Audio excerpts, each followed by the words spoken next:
गावातील स्वतंत्र नगरपालिका असेल, ती 27 गावाची जी भूमिपुत्रांनी गरजेपोटी जी बांधकामे केली आहेत त्याची दस्त नोंदणी व्हावी।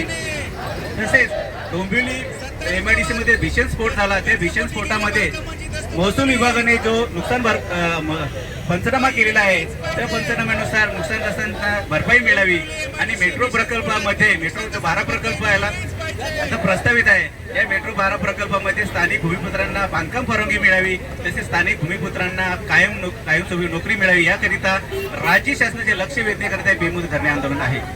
मी उपोषणाला बसतो आणि सरकारवर विश्वास ठेवतो।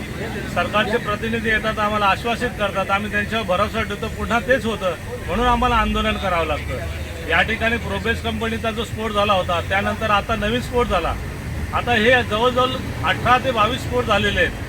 मग त्यांना नुकसान भरपाई दिली तर नाहीत, पण रोज आमच्या डोंबिवलीकरांनी स्फोटामध्ये मरावं का?